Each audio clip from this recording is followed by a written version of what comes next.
y hago una distribución de todos ellos. Yo puedo obtener de esos datos información que me sirva. Puedo aplicar a estos datos tecnología o tecnologías de deep learning, de aprendizaje automático. Y con esto se puede analizar mejor mercados, se puede desarrollar mejores imágenes, películas. Entonces, yo creo que son cursos muy buenos. También tenemos, después de estos tópicos de metrología y tópicos de control, que ya son cursos mucho más especializados, que necesitan una base muy sólida en cuanto a óptica, metrología, señales y una experiencia muy grande en laboratorio de física intermedia. En este curso de laboratorio de física intermedia se dan los experimentos fáciles para entender el comportamiento de la naturaleza. Pero fáciles no lo digo porque sean experimentos que no tengan relevancia, digámoslo así, ¿no? Sino porque describen de manera muy sencilla y detallada, eso es lo más importante, sencilla y detallada, el comportamiento de la naturaleza en ciertas circunstancias. Experimentos que son muy interesantes de ver. Investigadores, por ejemplo, tenemos al doctor Luyo, al profesor Luyo, que tiene bastante experiencia en el CONCITEC, tiene proyectos financiados por el CONCITEC.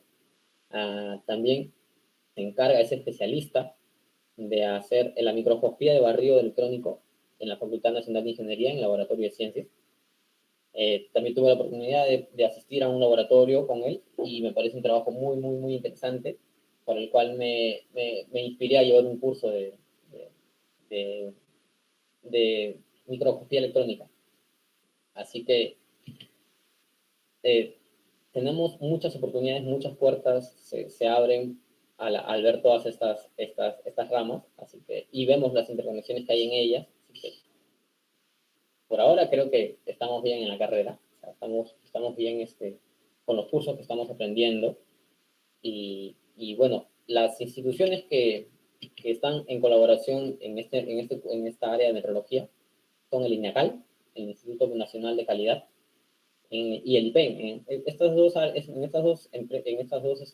instituciones, los estudiantes de ingeniería física encuentran buenos puestos y también un aprendizaje muy especializado. Reconocimiento también por la calidad por el prestigio de estas dos grandes instituciones. Ahora, un poco eso es algo que quise describir como algo oficial que se ve en la malla, en la currícula, pero ahora voy a detallar un poquito de también qué se desprende de los otros cursos que son un complemento de estos, pero que nos abren otras puertas también. Tenemos la fotónica, como mencioné hace un momento, un grupo muy bueno es el de Photonics. Actualmente están teniendo proyectos, como lo mencioné, lo del Lab on Chip, o están trabajando en tecnologías para la comunicación 5G en el INITEL. También tenemos inteligencia artificial, que es con programación. Cursos por ejemplo, de señales de datos son una puerta para este tipo de especializaciones, como la inteligencia artificial. En microrobótica también tenemos profesionales que están, por ejemplo, en París hace poco. Les recomiendo ver la charla anterior que tuvimos a Joan, hablándonos un poco de microrobótica y el trabajo que está haciendo ahí en Francia. En física térmica, este curso me parece muy interesante porque se aplica mucho al comportamiento que tienen los materiales y es una muy buena ventana para entender los comportamientos industriales y cómo se puede mejorar, cómo se puede optimizar la cantidad de energía que obtenemos de un proceso, o la cantidad de calor que podemos perder, o que podemos permitir que pase a un reactor, por ejemplo. Geofísica, que bueno, la carrera se encarga de estudiar, ¿no?, estos procesos, no especialmente estos procesos, pero también la geofísica es una ventana en la que estamos, en la que tenemos la posibilidad de influir. física de partículas con instrumentación, por ejemplo. Cómo medimos las nuevas partículas que aparecen, cómo las captamos. Y eso es, ¿cómo lo hacemos? Nuevo. Y como es nuevo, es instrumentación. Un curso del que nos preparan muy bien y el que, bueno, también hay muchas muy buenas investigaciones, así que en los startups, por ejemplo. Espectroscopía, que se aplica mucho al área de minería y caracterización de materiales, ¿no? Control, que bueno, como les había mencionado, ahora está muy aplicable por el hecho de que se pueden usar aplicaciones para control a distancia y a tiempo real. Biomédica, que se relaciona con microrobótica, y bueno, también tenemos la oportunidad de trabajar en centros como el RINO, que es el Instituto de Oftalmología del Perú. También en energía nuclear, como en el IPEN. Y sobre energía nuclear, quería mencionar que dentro de poco tendremos una charla de la que también van a estar haciendo un poco de cherry en un momento. Así que conmigo ha sido todo por hoy. Ha sido un gusto para mí compartir con ustedes esta información y los dejo bueno, con experiencias con tesistas en las que van a hablar un poco de cómo ha sido todo ese trabajo y también van a profundizar un poco más en algunos proyectos de los que le mencioné. Entonces, un gusto y hasta luego. Adrián, muchas gracias. Adrián, ¿puedes compartir algo, por favor? Claro. Solo un momento.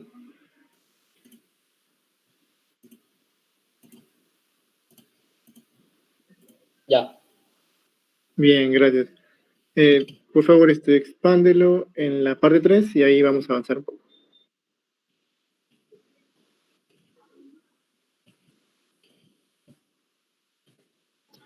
Bueno, esto cuenta con un pequeño repaso de todo. Bien, una más, por favor. A continuación, vamos a tener a 5 tesistas. Vamos a presentar ahorita 4 y va a haber un tesista muy particular. Adrián, por favor. Empezaremos primero con Andrés Reyes. Adrián, quien va a estar al cargo de, quien tiene investigaciones en la parte de materiales. André Guevara, quien tiene investigaciones en la parte de inteligencia artificial. Luego, con Jorge Romero, quien está viendo y haciendo investigaciones y aplicaciones en la parte espacial y con un emprendimiento a cargo de Miguel Zacarías. Y por supuesto, como le vengo mencionando, vamos a tener un invitado especial que ha realizado una pasantía en Francia y desarrolla el área de la espintrónica. Bien, Andrés, ¿te encuentras con nosotros? Sí, ¿me pueden escuchar ahí? Sí, Andrés, sí. Adrián, por favor, ¿puedes dejarlo por ti un momento para que Andrés inicie? Bien, Andrés, por favor.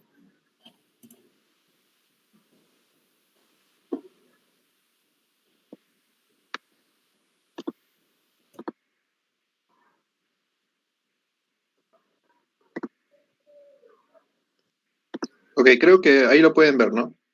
Sí, sí se puede ver, se puede ver. Ok, bueno, buenas tardes, feliz Navidad para todos. Bueno, como ya había mencionado Anderson, mi nombre es Andrés Reyes. Actualmente soy tesista del proyecto de tesis, funcionalización del cuero del Arapaima Gigas mediante síntesis in situ de nanopartículas de óxido de cobre. Mi asesor es el doctor José Solís, que ya ha nombrado Anderson.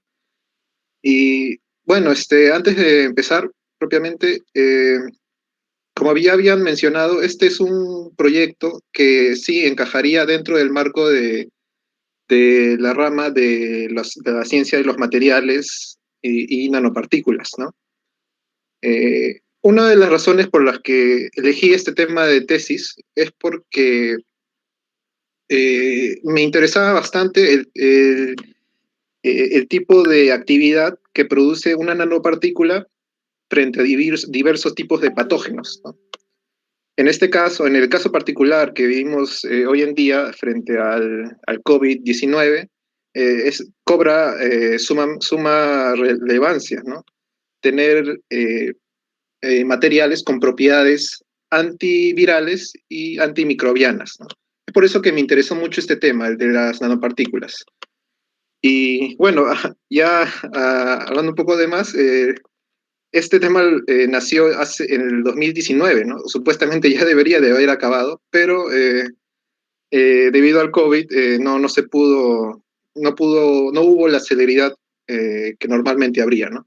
Pero ya espero que para el próximo año, a principios ya de año, ya podamos sustentar y ¿por qué no? También podría hacer una exposición en una presentación que ustedes hagan, ¿no? Un antes y un después, así. Bueno, una breve introducción. ¿Qué es bueno, su nombre científico? El Arapaima gigas, ¿no? Lo que se le conoce mayormente como paiche. Es un pez, un pez, el más grande pez dentro de la cuenca del río Amazonas, ¿no? Es el que pueden ver acá, en la parte inferior. Y su pesca artesanal se realiza más que nada por la carne de este animal, de este pez. Y hasta hace unos años los restos, o sea, lo que no se utilizaban de este pez, eran las pieles, ¿no? Todo lo demás se consumía, la carne, etc. Bueno, esto fue hasta hace poco, pero dentro de los proyectos subvencionados por el Fondesit, el Citecal de Lima, que se dedica al cuero, calzado, realizó un proyecto para poder curtir la piel de este animal, de este pez. De esta forma obtener eh, un cuero elaborado a partir de la piel del paiche, ¿no? Se puede ver en esta imagen superior. Bueno, estos son algunos botales que se utilizan para el proceso de curtido, son utilizados en el proceso de curtido común y corriente, ¿no? También se pueden utilizar, obviamente, para curtir la piel del paiche. Y ese es el resultado final, ¿no? Una piel ya curtida, un cuero. Algunos de los antecedentes, ya que estuve leyendo durante el año pasado, fue acerca de justamente de la actividad antimicrobial de las nanopartículas. En este caso, en la parte inferior izquierda, un trabajo de Safaei reciente, del 2019, demostró que las nanopartículas de óxido de cobre sí tienen cierta inhibición, o mejor dicho, sí generan un cierto halo de inhibición en la proliferación de de bacterias u hongos. En el lado derecho también se puede ver, este es un polímero, ¿no? Y se puede ver la actividad antibacterial que tiene este frente a la cepa. Y en la parte superior, el nanocompósito, que sería, por así decirlo, la combinación entre el óxido de cobre y el polímero, ¿no? El polímero actuando como una matriz. Y se puede ver que esa actividad antibacterial se mantiene, incluso llega a aumentar esa zona de inhibición. En la parte superior se puede ver la actividad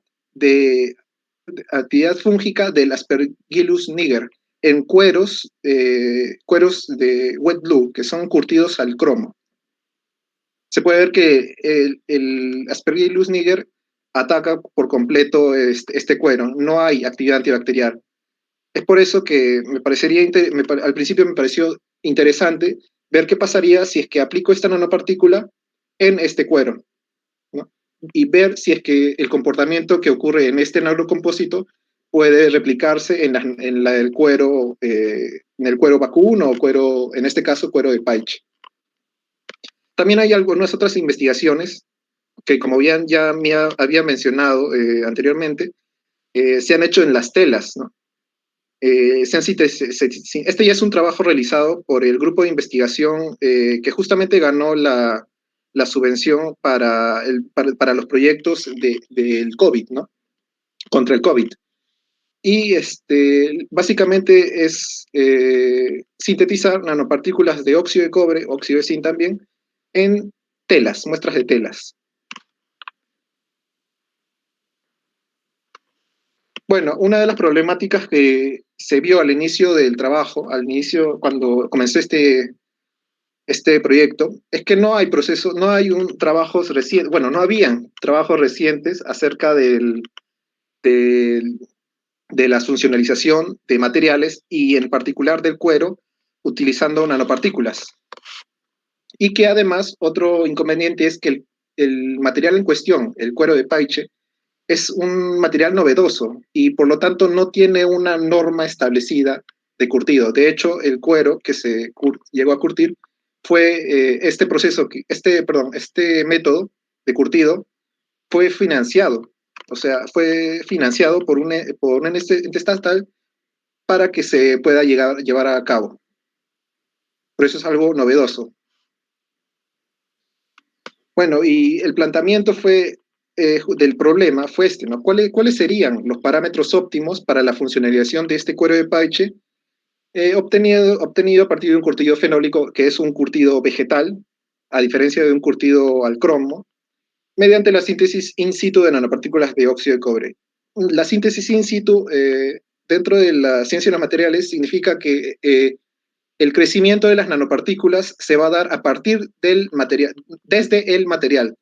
No es que vayamos a sintetizar las nanopartículas y luego añadirlas al material, no, sino que desde el mismo material empiezan a crecer estas nanopartículas y aumentando así la fijación de estas, ¿no? Estas son algunas de las justificaciones que llegamos a encontrar dentro de la justificación, ¿no?, del proyecto. Tenemos en general 5, ¿no? Metodológica, ambiental, económica, de la vida útil y de la salud. Entre las dos principales son la vida útil y la salud. ¿Por qué? Porque primero el hongo sufre un proceso que todos llamamos putrefacción, ¿no? Y esto es algo natural que sucede debido a la presencia de hongos en el ambiente. Sin embargo, un cuero ya previamente funcionalizado, tratado con nanopartículas de óxido de cobre, se espera que su vida útil, es decir, la actividad de los hongos sobre el material, se minimice, se reduzca y, ¿por qué no?, también se elimine. Y con respecto a la salud, porque estos hongos en formas de esporas pueden afectar el tracto respiratorio y, bueno, degenerar en problemas más crónicos de salud para las personas. Bueno, estos son algunos de los objetivos, ¿no? De los objetivos que esperamos que se realizaron ya para el proyecto de tesis. En general, lo que queríamos realizar fue funcionalizar, es decir, tratar el material, el cuero de paiche, con nanopartículas de óxido de cobre, in situ, o sea, que el mismo óxido de cobre pueda crecer a partir de un reactivo madre en el mismo cuero, o sea, no injertarlo. Bueno, acá hay una pequeña explicación acerca de qué está conformada el cuero, ¿no?, del paiche y por lo tanto su piel. Como todo animal, la piel de este pez está conformada por fibras y fibrillas de colágeno, ¿no? Y este colágeno en general está conformado por tres cadenas de proteína, lisina y glicina. Esto es un poco más acerca del marco teórico, por si a alguno le interesa saber, ¿no?, de qué está conformada este material. Ahora sí, la metodología que se utilizó para realizar este proyecto, no voy a explicar muy a fondo porque, bueno, como sabrán, aún es un trabajo que hace falta sustentarlo, esperemos el próximo año a principios, pero sí en términos generales les puedo explicar un poquito en qué consiste, ¿no? Es básicamente un proceso de difusión, ¿no? Sumergir el material en cuestión en un reactivo precursor y mediante una reacción bajo determinados parámetros, obtener ese material con nanopartículas de óxido de cobre, ¿no? Y para demostrar que hay nanopartículas de óxido de cobre, se pueden recurrir a diversos estudios, ¿no?, como por ejemplo de difracción de rayos X, de análisis infrarrojo o también microscopía electrónica de barrido, ¿no? Ahora, estos son algunos resultados que quería mostrarles. La imagen no se ve muy bien, los tomé un poco apresurado, pero básicamente lo que se ve en la parte inferior es el cuero del paiche, ¿no? en la primera, inferior izquierda, es un cuero de paiche sin tratar, sin ningún tratamiento previo. En la segunda es un cuero de paiche tratado a un 2%, es decir, un 2% de los reactivos perdón, ah, de los reactivos, ¿no? Y el de la izquierda, el de la derecha, ya es un cuero de paiche funcionalizado al 5%, después de haber pasado por esta etapa de difusión con sus respectivos parámetros. Ahora sí, lo que quería mostrarles para hacer un poquito interesante es los resultados que se obtienen mediante las pruebas de microscopía electrónica de barrido mediante la técnica de emisión de campo, ¿no? Field emission, sí, eso. Y estos, el A y B, son las muestras del paiche. Como pueden ver, tiene ciertas irregularidades, ¿no? Y eso es algo bueno, porque lo que queremos es que las nanopartículas se puedan impregnar con facilidad ahí, ¿no? Y para eso lo que uno busca siempre es que el material en cuestión tenga agujeros en donde se puedan acumular esas nanopartículas. En las partes inferiores, ¿no? A y B también, ya se puede ver a una mayor amplitud el, el material, ya, cómo es a una escala de 10 micrómetros, ¿no?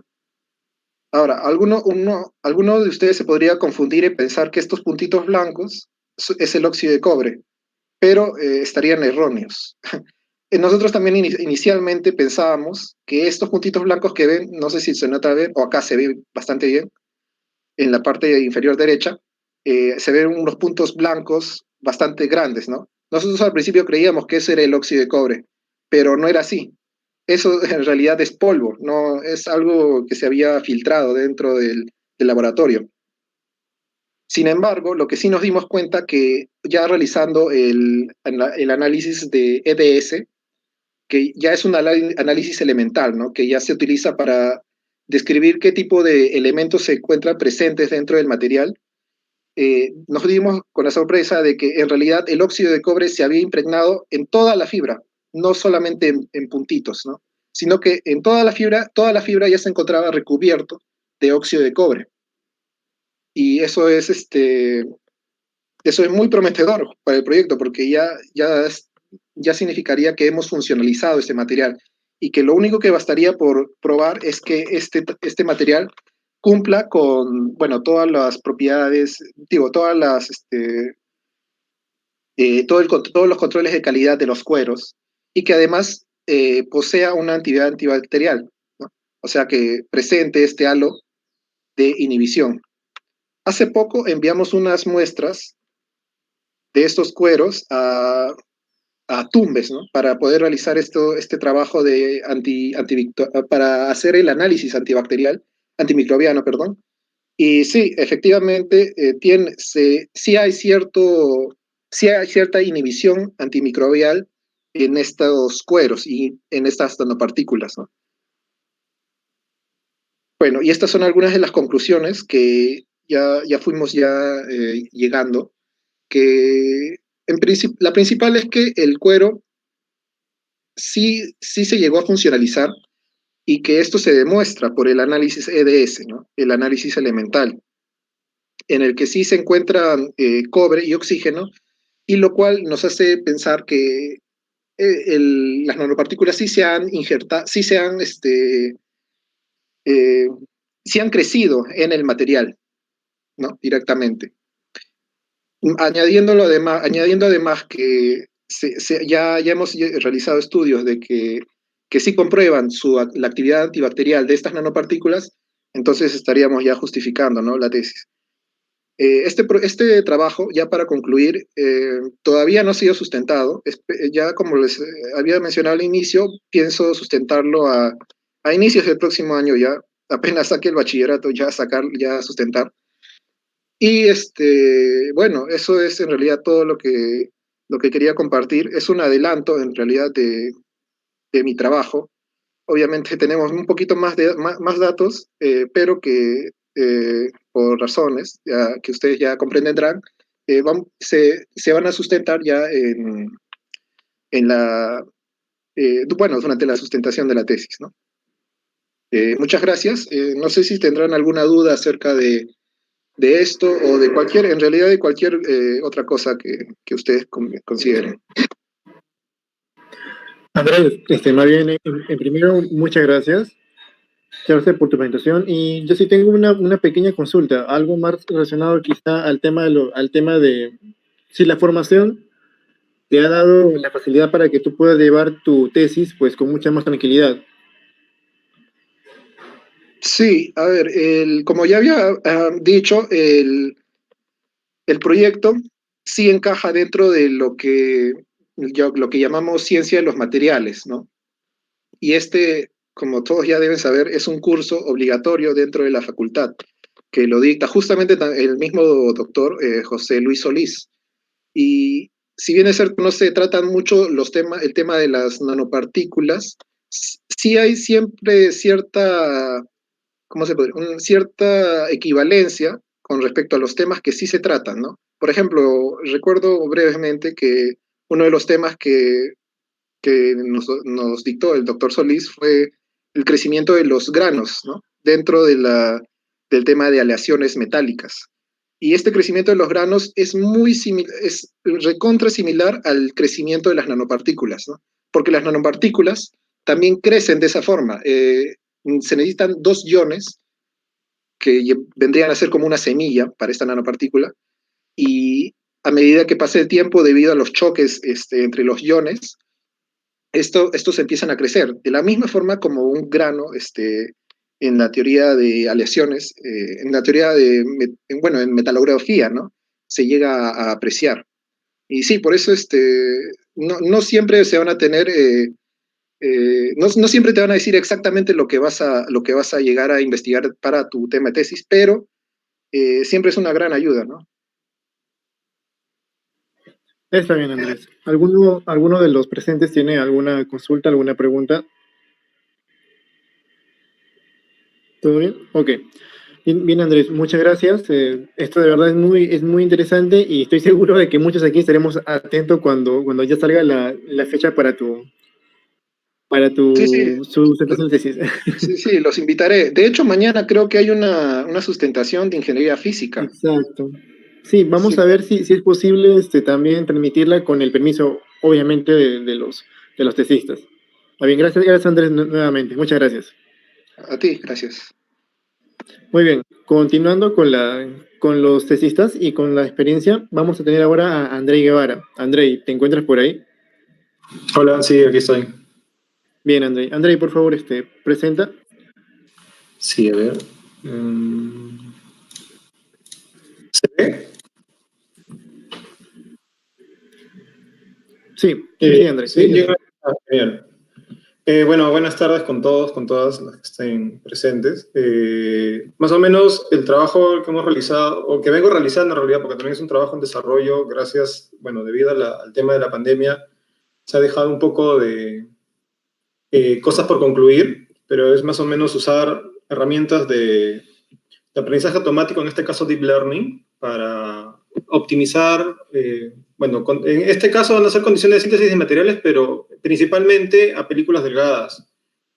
Como una breve introducción al tema, bueno, o sea, el aprendizaje profundo es una técnica computacional que echa mano de matemática, que echa mano de estadística, que hemos podido aprender en los cursos de cálculo numérico 1 y 2. Pero en realidad eso es un poquito más completo. Básicamente yo empecé el tema de inteligencia artificial o de data science en mi curso de proyecto de instrumentación electrónica con el profesor Comina, donde desarrollamos un proyecto en conjunto con Anderson. Y pues ahí comenzamos a ver esto. Comenzamos con un proyecto súper sencillo, que era detección de glóbulos rojos en un proceso de lisis. Nuestra red neuronal tenía que aprender a clasificar y a contar. Entonces, más o menos, en una red neuronal tenemos básicamente este tipo de estructuras que se podrían llamar como una protoneurona, donde tienes valores de entrada, cada valor está asociado a un peso, que son los de acá, los W, y tienes una función que los junta. Entonces esa va a ser tu salida. El detalle es que, así como está, todo lo que entra sale. Entonces, no tienes una certeza o no tienes una fiabilidad de lo que tú realmente quieres que salga. Entonces, ahí aparecen nuestras famosas funciones de activación, que dependiendo de los valores que tengas y de cómo está estructurada tu red neuronal, puedas de tener distintos valores de salida, ¿no? Tenemos funciones sigmoide, la clásica ReLU y la tangente hiperbólica, ¿no? Que más o menos las gráficas como están determinan dentro de tu programa para un valor dado en especial, o sea, el peso de tu función, se va a activar o no se va a activar dicha salida, ¿no? Entonces, si tú juntas muchas neuronas, tienes muchos valores, tienes, por decirlo así, muchas dimensiones de un vector, y entonces más o menos estas van a ser nuestras funciones de pérdida, ¿no? Esto es como una pequeña introducción. Estas van a ser nuestras funciones de pérdida en función a todo el proceso que continuamente va a estar llevándose. Entonces, esas funciones de pérdida te van a comenzar a determinar si es que el camino que estás siguiendo, o la arquitectura que has seguido, o las funciones de activación que has puesto o considerado en tu arquitectura, realmente van a dar lo que tú quieres. Entonces, bueno, la clásica, ¿no? El R cuadrado que nosotros hemos llevado muchas veces en un proceso de regresión lineal cuando hacemos ajustes de curvas, cuando tenemos un montón de data experimental y queremos más o menos saber el comportamiento de lo que estamos viendo en una ecuación o predecirlo si es que cumple nuestras leyes primarias, o sea, nuestras leyes base. Entonces el R cuadrado a nosotros nos ha servido mucho en la carrera, lo van a ver en los laboratorios de física generales y también en cursos posteriores. Luego, para ya valores muy, muy grandes, o sea, estamos hablando ya de vectores muy amplios, tenemos, bueno, un optimizador que más o menos te indica, o sea, que vas por un buen camino es el del descenso estocástico de gradiente, o más conocido como SGD.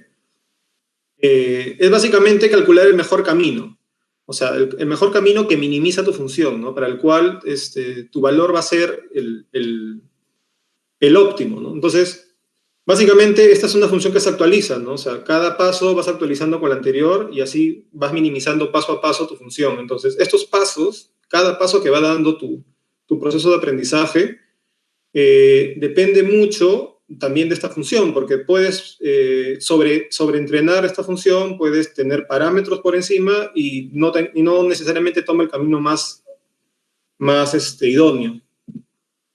Ya entrando un poquito más al tema en lo que va mi proyecto de tesis, es más o menos o sea, este es más o menos el paradigma que hemos venido llevando en ciencia.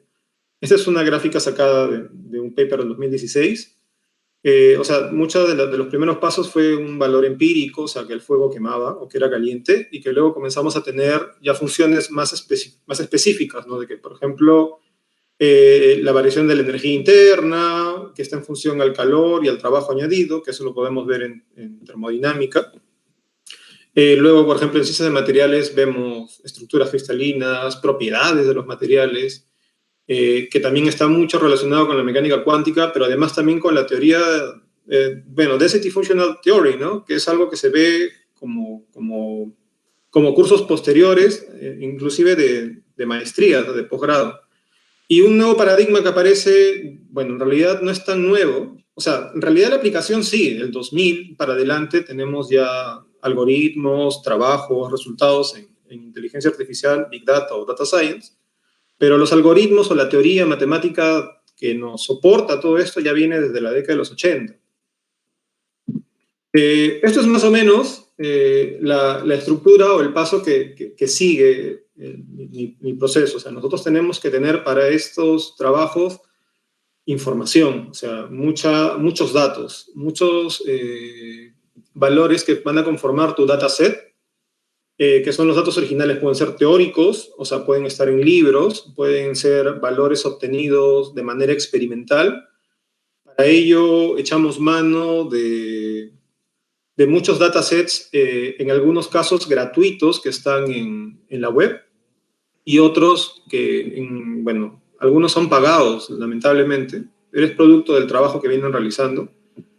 Luego nosotros vamos a construir un modelo de aprendizaje desde lo más básico, de lo más pequeño, para ver si realmente cumple con lo que queremos obtener, como por ejemplo, pongamos algo sencillo, ¿no? O sea, el índice de refracción para un material.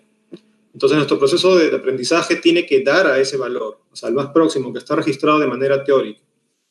Entonces, luego de que construimos el modelo, tenemos que ir evaluándolo, ¿no? Entonces, esos son los valores que vimos anteriormente, o sea, se van evaluando continuamente, paso a paso, o sea, para un primer paso de tu modelo, el valor estaba con un error del 20%, y la idea es ir minimizando ese error, o en realidad que tu R cuadrado se aproxime a 1, y luego de todo ello viene el conocimiento, ¿no? O sea, que tenemos ya una propiedad, una estructura física, una estructura del material, lo cual en realidad tiene que ser comprobado de manera experimental. O sea, esto es un tema de evaluación, de predicción, pero nosotros como físicos tenemos que tener, o ingenieros físicos tenemos que tener la certeza de que lo que estamos haciendo realmente tiene un sustento en la vida real, ¿no? Estos son más o menos las páginas web los proyectos donde hay bases de datos libres. Open Data Material Database, que ahí obtienes valores de entalpía o los Van Gogh. Temperatura, la Supercom, donde yo he obtenido valores de temperaturas críticas en la cual un material se vuelve superconductor. En Material Projects también he cogido valores de energías de formación. Bueno, y Scientific Data, que tiene en realidad muchos valores para analizar. Y en el mundo de la cristalografía hay uno que se llama Crystallographic Open Database, COD. Ahí también hay valores, datos que se van actualizando a diario, o sea, alrededor del mundo personas siguen subiendo información de trabajos que van realizando y van subiendo información de lo que van encontrando, ¿no? O sea, por ejemplo, para nuevas composiciones de materiales, ciertos valores térmicos o la estructura que ellos han podido analizar.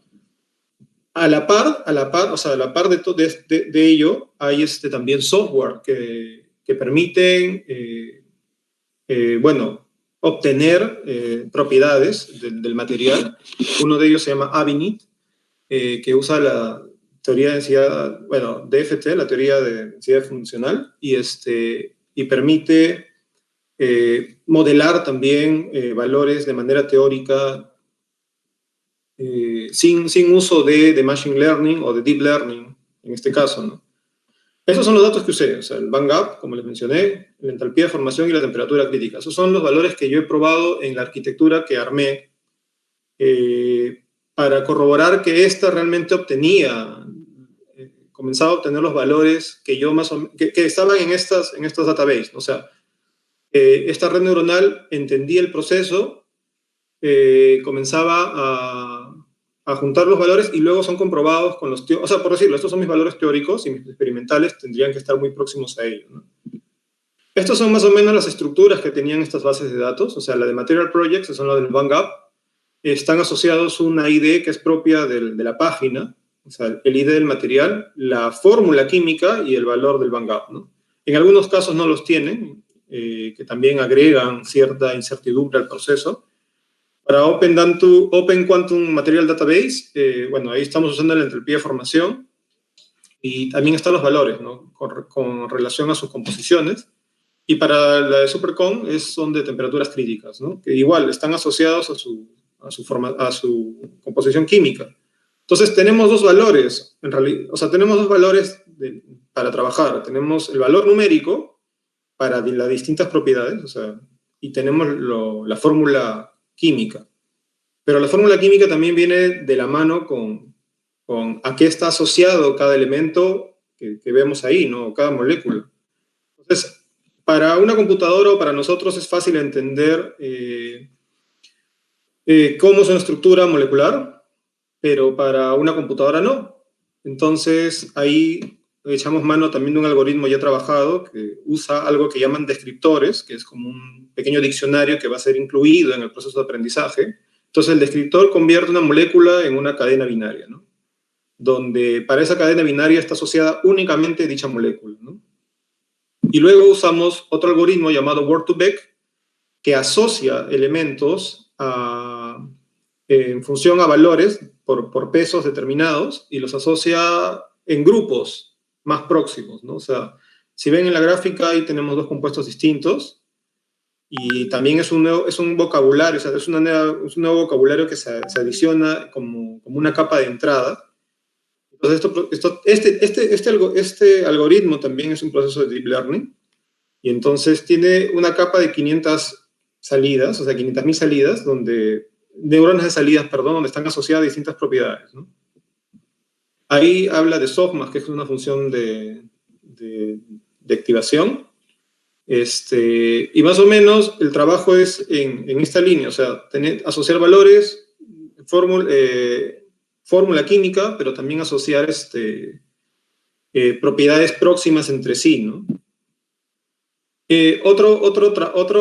Otra parte del trabajo que vengo realizando es el cálculo de la incertidumbre. O sea, para nosotros es importante mucho la incertidumbre para estar seguros de que a donde vamos por el camino correcto.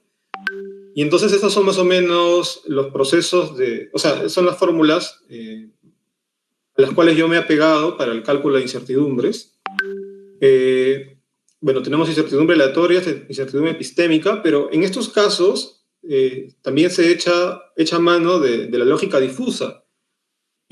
Para nosotros, en el curso de circuitos digitales, teníamos solo dos estados, ¿no? 0 o 1, o verdadero o falso. Pero en la vida real no exactamente es así, ¿no? O sea, o tienes caliente o tienes frío, pero también existe el tibio, ¿no? Entonces, ¿cómo determinas tu valor de veracidad en tu medida? Entonces, a eso echa mano la lógica difusa. Para determinar, o sea, hay un cambio en realidad en las relaciones lógicas que nosotros conocemos. Con la lógica difusa tienen otra funcionalidad, otra forma, en función a máximos, a mínimos, y eso ayuda a más o menos determinar, ya no en valores precisos, sino en rangos de valores, cuáles serían los óptimos, ¿no? Entonces, esto es más o menos, luego de todo lo que he dicho, son más o menos los resultados que he ido obteniendo del trabajo realizado para cada distinta base de datos, ¿no? Estos son como les mencioné, son los valores para ver si es que mi proceso va bien. Y bueno, el de Open Quantum Material Database es el más preciso debido a que son un montón de valores, son más de 200.000 valores numéricos. Pero en cambio, para Material Project es muy bajo el R cuadrado debido a que no tiene mayor cantidad. Entonces, eso básicamente es el árbol importante o la rama principal de todo trabajo de Machine Learning o de Deep Learning, ¿no? Tener muchos datos, los cuales van a ser tu base, o sea, tu base de predicción, tu base de análisis, ¿no? Estas son las curvas de aprendizaje que obtuve en el trabajo para distintos niveles de procesos. La azul, que es la más pequeña, es la de Open Quantum Material Database. Es súper rápido el aprendizaje, es muy, muy, muy directo, pero para las otras demoró muchas épocas, o sea, muchos procesos de épocas se llaman a los que van, o sea, procesos de repetición con un paso anterior. Cómo ha ido evolucionando el error absoluto medio, o sea, el MAE, y el error cuadrático medio, cómo ha ido disminuyendo en función a cómo han pasado las épocas, ¿no? Entonces, esto de aquí son los primeros resultados que tengo. El trabajo, si bien trabaja con distintas bases de datos de distintas páginas web que son de libre acceso, en realidad mi trabajo principal está orientado a trabajar con películas delgadas, con propiedades para películas delgadas, en realidad con una propiedad en especial, ¿no? Para un material en especial.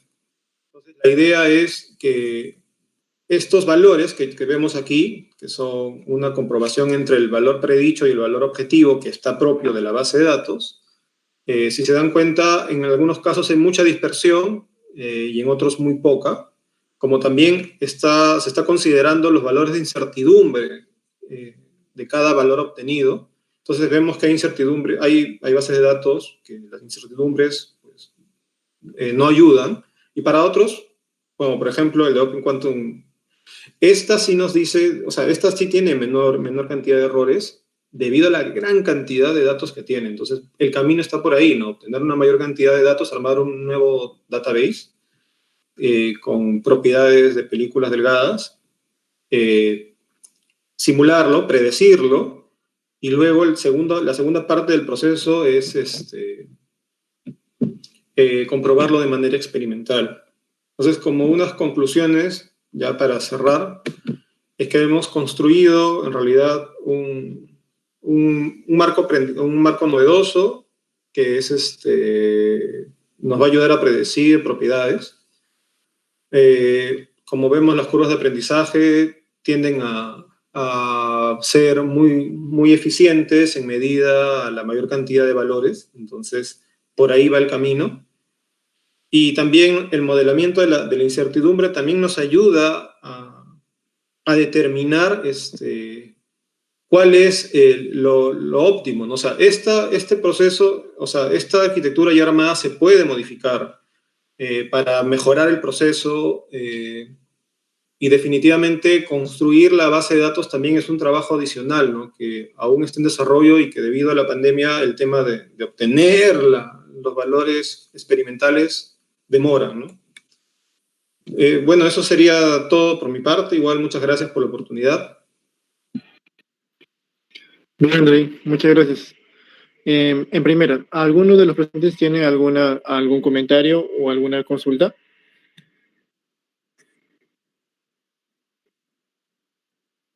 ¿Me comentan, por favor? En todo caso, bueno, llegaste a contestar lo que justamente tenía duda, que era en base a la arquitectura. Pero, por ejemplo, ¿crees que, si no me equivoco, tus datos son números, son valores? ¿Estos datos crees que sea posible convertirlo en cierto tipo de imagen y así utilizar una arquitectura de CNN que quizá pueda ser mucho más efectiva que la que ya estás utilizando, que una red densa? En realidad, sí, sería también una forma de poder obtener un gráfico de colores, o sea, un mapa de colores en función a agrupaciones. O sea, eso es más, o sea, y ahí tendría que dejar de lado la arquitectura Word2Vec, ¿no? El algoritmo Word2Vec, pero sí podría agruparlos en gráficos de colores y eso entrar a una red convolucional. Eso sí podría ser un camino. Ah, ok, ok. Déjame aclarar entender algo más. Si es Word2Vec, significa que es NPL. Es inicios de NLP, sí. Ah, ok, ok, ok. Muy Ujú. bien. Gracias nuevamente, Andrei. ¿Algún consejo o comentario a las personas que quieran iniciarse quizá en esto? Bueno, hay mucho que leer. En realidad, este campo es, si bien los algoritmos ya tienen años, o sea, la formulación matemática, los trabajos también hay previos, he encontrado trabajos desde el año 98. Eh, Aún ahora, en el impacto en el mundo de la física está entrando con todo. En octubre de este año se ha publicado, ¿no? Un trabajo que usa inteligencia artificial, o sea, en este caso deep learning, para resolver la ecuación de Schrödinger. Pero ellos proponen una nueva arquitectura que le llaman Paulinet. Y entonces, ese es un camino novedoso. He encontrado trabajos también anteriores, otro donde usa Deep Q Learning para simular propiedades ópticas para multicapas en películas delgadas, ¿no? Entonces, ¿cómo se llama? Perdón, este campo, o sea, y esta asociación entre física y ciencias de los materiales está casi entrando como novedoso, como algo novedoso. Entonces, hay mucho por leer, hay mucho por investigar, aprender a... En mi caso, estoy usando Python y, bueno, mis procesos de aprendizaje están resolviéndose en Keras y en Scikit-learn. Entonces, también hay que he tenido que aprender ello en la carrera y creo que es importante seguir leyendo y seguir renovando conocimientos en esto que avanza súper rápido, ¿no? Ok, Andrei, muchas gracias. Gracias, Andrei, por toda tu presentación. Antes de continuar con el siguiente ponente, una pregunta que se nos quedó un poco atrás. Andrés, ¿te encuentras por aquí aún? Sí, sí, Sí. aquí estoy. Ya, genial. Andrés, por acá nos habían preguntado lo siguiente. Cuando dice que es antibacterial, ¿cuál es la acción que toma la tela? Se hace que las bacterias resbalen, las mata, evita el crecimiento en el cuero y cuáles serían sus aplicaciones. Ah, ya, mira, claro, justamente eso es la parte interesante, ¿no? De las nanopartículas. Porque, a ver, si nos ponemos a pensar un poquito, el tamaño de la nanopartícula va, debido a su reducido tamaño, va a tener una mayor acción frente a bueno, en este caso, digamos, bacterias, ¿no? Esta acción entre la nanopartícula y la bacteria va a hacer que sea más fácil que, por ejemplo, en el caso del óxido de cobre, los iones de cobre puedan ingresar dentro de la bacteria, ¿no? Y pueden atravesar la pared celular de la bacteria. Dentro ya de la bacteria, dentro de la célula, va a haber un proceso de oxidación. Eso ya es justamente la parte interesante del estudio de los nanomateriales, ¿no? Cómo es que llega a matar la bacteria, porque eso es lo que hace en realidad. Y llega a introducirse dentro de esta célula, atravesando la pared celular, y ya en los procesos finales cambia el ADN de la bacteria, lo modifica de forma irreparable y esto conlleva a la muerte celular y por consiguiente a la muerte de la bacteria. Es por eso que se puede ver que hay un halo inhibición, porque justo en esa área podríamos llamar área de ataque, es donde la bacteria está, digo, las nanopartículas, los iones, mejor dicho, de cobre, están afectando las bacterias, matándolas, no dejándolas pasar más. Eso es, no es que no ingresen, sino que directamente las mata. Y la otra pregunta, ¿cuál era? Permítame un momentito. Aquí lo tengo. Bien. Ah, ya. ¿Y cuáles serían sus aplicaciones? Ah, ya, bueno, en realidad, creo que me había preguntado en las telas, ¿no? En el caso de las telas, claro, del proyecto que salió ganador de COVID, lo que se buscaba era que, por ejemplo, las cortinas o material quirúrgico, como las prendas que utilizan, ¿no?, los enfermeros, puedan ser recubiertas con estas nanopartículas y así poder proteger justamente a las personas que nos protegen, ¿no?, a los médicos, a las enfermeras, etcétera. En el caso de los cueros, eh, lo que yo he pensado más es que se utilizarían en las botas, por ejemplo, en botas donde lo que se prolifera es el tinea pedis, se llama. Es un hongo, ¿no?, que afecta al pie. Y poder parar de esta forma la proliferación de este hongo, o también en billeteras, carteras, cualquier material o cualquier producto de manufactura que esté en contacto con la piel, ¿no? Con la mano, sobre todo. Ok, Eso. ok, Andrés. Gracias. Muchas gracias, Andrés, muchas gracias. Muy bien. Continuando con las entrevistas sobre las experiencias, tenemos por aquí a Jorge Romero. Jorge, Hola, sí chicos, aquí ando. ¿qué tal, Jorge? Por favor, Jorge, ¿puedes compartir? Claro, claro, sí, estoy bien. Se escucha bien el audio, ¿no? Sí, sí, sí. Ok.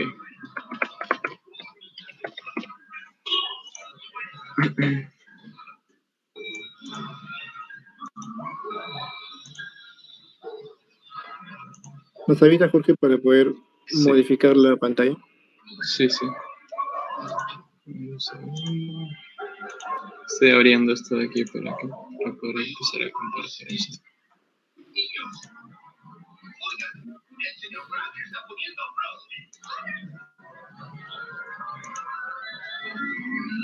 Ya, listo. Ahora sí, se ve Sí, ¿no? Sí se ve, supongo, ¿no? Ahora sí, sí, Jorge, estoy listo. Ok, genial, perfecto. Bueno, buenas tardes con todos. Mi nombre es Jorge Romero, yo soy egresado de la carrera de Ingeniería Física. Bien, voy a comentarles un poco acerca de cómo fue el proceso de, digamos, las cosas que se pudo hacer estando en la universidad y un poco de las experiencias que puede pasar. En mi caso, digamos, el campo, digamos, de acción, la mía, como bien lo decía Anderson, es más ciencias espaciales. Es por eso que pongo estas imágenes de aquí. Pero bueno, son imágenes que me representan la UNI, Facultad de Ciencias, y realmente hay muchas oportunidades que la universidad me dio, ¿no? Y pues, encantado de poder compartirlos. Bien, primero, voy a hacer así un paso, un poco así la presentación general. Bueno, soy egresado de la carrera de Ingeniería Física de la Facultad de Ciencias. Tuve la posibilidad de hacer también un intercambio a la Universidad Nacional Autónoma de México. Pasantías tanto en la Unidad de Tecnología de la UNAM como en la Universidad de Alberta. Adicionalmente también pude ser seleccionado para el programa de REPU y el International Space Summer School de la Universidad Aeroespacial de Samara. Y finalmente, le voy a contar un poquito acerca del tema de interés, ¿no? Por ahí igual van a ver algunas imágenes donde le voy a comentar algo así rápido de qué trató mi investigación y lo que me sirvió, lo que aprendí en la universidad, porque creo que eso también es importante poder comentarlo, ¿no? Bueno, ¿cómo comenzó todo, no? Bueno, yo después que ya ingresé a la universidad, pues todos saben, ahí está la facultad, y más o menos en tercer ciclo tuve la oportunidad de entrar a formar parte del grupo de astronomía. Siempre me gustó las ciencias espaciales, siempre me gustó, pero lo que pasa es que al inicio también cuando uno ingresa, a veces no es muy... a veces uno ve a la izquierda, derecha, arriba, abajo y no ve de repente oportunidades en las cuales uno se puede abrir. Sin embargo, le voy a ir comentando si es que en caso nosotros de verdad queremos algo y si realmente buscamos la manera como hacerlo, al final se va a poder lograr, ¿no? Bueno, comenzó así el grupo Astronomía, empecé a formar parte de esto, también me ayudó a mantenerme cercano a las cosas espaciales, ¿no? A veces siempre cuando de repente uno ingresa, a veces de pronto por ahí de repente no hay un campo que está tan desarrollado, entonces tiene, digamos, dos opciones, ¿no? Tal vez continuar una de las ramas tal vez de investigación que normalmente se hacen en la universidad, que son muy interesantes, ya ustedes han podido conocer, pero también tienen la oportunidad de poder también tratar de poder hacer un camino, ¿no? Para lograr eso de ahí, ¿no? Bueno, comenzó así, Grupo Astronomía, tuve la oportunidad de formar parte, pusimos actividades, hay unas salidas ahí que he puesto, y bueno, al final todo empezó, ¿no? Cuando uno se propone, y por ejemplo, en la UNI existe, no sé si todos sabrán, pero existe la Oficina de Cooperación Internacional. Yo ya sabía que había una posibilidad de salir afuera y sabía que también la única manera de poder empezar a desarrollarme en el sector espacial y tenía que ser afuera obligatoriamente, ¿no? Entonces fue así como y fui a la Oficina de Cooperación Internacional, empecé a averiguar acerca de las posibilidades que uno tiene, ¿no? Y tanto de intercambios estudiantiles, pasantías, congresos, etcétera, ¿no? Trabajos de investigación, etcétera. Hay muchas cosas en las cuales uno puede acceder y puede empezar a hacerse un camino con las herramientas que la universidad nos da, ¿no? Bueno, esta fue la primera experiencia, que justamente fue el intercambio estudiantil en la Universidad Nacional Autónoma de México. Esto lo hice cuando estaba en sexto ciclo. Ahí yo me fui con una idea justamente a la UNAM. Sabía que en la UNAM estaba más desarrollado el sector espacial, sabía que tenían más desarrollo en esta parte y habían estudiantes incluso que también compartían eso. Entonces, una de mis ideas con las cuales me fui aquí fue justamente eso. Empezar a establecer contactos en la parte espacial, porque sabía que aquí estaba más desarrollado esto, y aproveché este intercambio estudiantil para empezar a buscar oportunidades estando allá, ¿no? Fue así como, además del intercambio estudiantil, también se dio la oportunidad de ir a hacer una pasantía a la Unidad de Tecnología de la UNAM. En esta Unidad de Tecnología de la UNAM se desarrolla la parte aeroespacial. Fue aquí donde empecé a hacer los primeros trabajos relacionados al sector espacial. En este caso acá podemos ver una imagen respecto de un programa que empecé a usar, simulaciones de misiones espaciales. Esto tiene que ver un poco de mecánica orbital. Y algo que no quisiera dejar de mencionar es que a veces hay ciertos temores digamos, cuando uno sale afuera. Yo cuando salí, yo decía, wow, no sé si la uni me va a preparar bien, no me va a preparar bien, ¿cómo será ya? ¿Lo veré difícil? ¿Cómo será? Y tenía esas preocupaciones, pero una vez cuando llegué allá, pues la buena noticia, chicos, que les doy es que la uni nos da muy buena preparación y pude obtener muy buenas notas en la UNAM. Incluso habían algunas cosas que, por ejemplo, yo había aprendido aquí en la uni y allá, por ejemplo, mis compañeros recién estaban aprendiendo. Y fueron cosas muy interesantes. Acá, por ejemplo, tengo uno de mis compañeros ellos también estaban en el mismo semestre que yo. Estos son de la licenciatura en tecnología y pues eso, ¿no? Lo bonito de esto es te da el intercambio cultural, te da conexiones, networking, y además también puedes darte la posibilidad de empezar a hacer este tipo de investigación, ¿no? En este caso está relacionado con mecánica orbital. Esto fue la primera investigación que hice, una simulación de cooperación de una simulación de una misión espacial de cooperación entre Perú y México. Entonces aquí vemos lo que es mecánica orbital.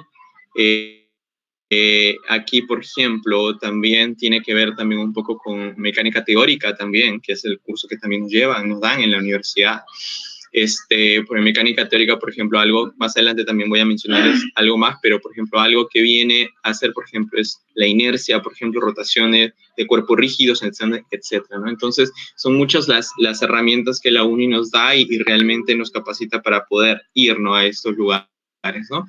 Y no es la única razón, mejor dicho, no es la única opinión que he escuchado la mía, sino también he escuchado la misma opinión de mucha gente que ha ido afuera y dice, chicos, tranquilos, que la uni les da muy buena preparación. Entonces, esto fue una de las primeras experiencias que tuve.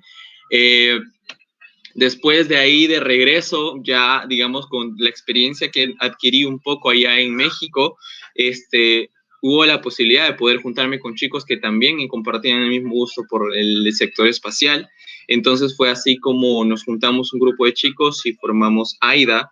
AIDA es la Asociación de Investigación y Desarrollo Aeroespacial, que está, digamos, bajo el grupo también de astronomía. Y esto aquí la idea de AIDA era crear un ambiente en el cual los chicos interesados en el sector espacial puedan compartir sus experiencias, la gente que lo había tenido pueda compartir sus experiencias, pueda servir de mentoría también para los chicos que quieran entrar al sector espacial, y también el hecho de poder empezar a desarrollar proyectos, ¿no? Ya más en Facebook también estamos, búsquenlo así como Asociación de Investigación y Desarrollo Aeroespacial, y hay una serie de charlas que hemos dado al inicio de esta pandemia, en todo. Entonces, bueno, entonces, ¿por qué pongo esto acá? Porque me gustaría poder comentarles, chicos, que a veces también uno tiene que ser agradecido también con las oportunidades que te da la universidad. Y una de las maneras en las cuales uno puede retribuir esto de acá es tratando de ayudar también a otras personas dentro de la universidad que comparten estos mismos gustos, ¿no? Entonces, es por eso que lo pongo aquí. Entonces, que es algo que yo personalmente considero mucho, ¿no? Entonces, bueno, fue así como empezó también esto. Tuvimos la oportunidad de hacer algunos eventos de aeroespacial también, como el Simposio Apolo 11, 50 años de proyección del futuro. Tuvimos invitados muy, muy geniales que justamente mi ida a México y más adelante le voy a hablar de otro networking que me pudo dar ese tipo de conexiones, ¿no? Para que pueda también los chicos también puedan también tener esto acá, ¿no? Bueno, esto acá justamente es lo que le mencionaba. Space Generation Advisory Council formó gran parte de lo que, digamos, de lo poquito o lo mucho que hasta ahorita se ha logrado. Space Generation Advisory Council es un organismo internacional que agrupa a chicos universitarios hasta 35 años interesados en el sector espacial en cada uno de los países a nivel mundial, ¿no? Hay regional, hay a nivel internacional, hay eventos locales como los workshops Sudamérica, hay como los workshops de Europa, congresos internacionales con Space Generation Advisory Council, ¿no? Más adelante le voy a mostrar también algunas fotos, ¿no? Entonces, este networking también es necesario buscar siempre, chicos. Cuando uno tiene esas oportunidades de salir afuera, el networking de verdad es muy útil para nosotros porque nos ayuda a encontrar nuevas oportunidades y a relacionarnos con gente que comparte los mismos gustos que nosotros, ¿no? Por ejemplo, acá en esta foto, acá todos ellos son peruanos. Yo no los conocía, fue en el 2018, yo no los conocía. Ella, por ejemplo, es también es una ingeniera aeroespacial, ella trabaja en NASA, por ejemplo. Ella es Jacqueline Silva Martínez, que gracias a Space Generation también fue que la conocí a ella. Entonces, esto de acá permite este tipo de conexiones de organismos, ¿no? Entonces, hasta ahorita tengo contacto con ellos y pues se hacen cosas juntos y pues más adelante les voy a hablar un poquito más de eso, ¿no? Entonces, eso también es algo muy importante, ¿no? Bueno, pero a la misma vez que se forma esto de aquí, uno también continúa y tiene... Su meta de uno no es solamente acabar en divulgación o en divulgación de las ciencias aeroespaciales, en este caso no es solamente eso, sino también en la parte técnica. Por lo tanto, tenemos que tratar de desarrollar integralmente todas las posibilidades que uno tiene, ¿no? Tanto en la divulgación, en lo que es comunicación, investigación, o sea, todo esto, hay que tratar de un desarrollo integral, ¿no? Entonces, esto acá es importante recalcarlo, ¿no? Así, continuamos, digamos, con esto de acá, se empezó ahí armando un poco el camino para poder intentar aplicar a un programa que se denomina WARE, es un programa de Canadá. Y acá también me gustaría poder hablar acerca de que el inglés es fundamental, chicos.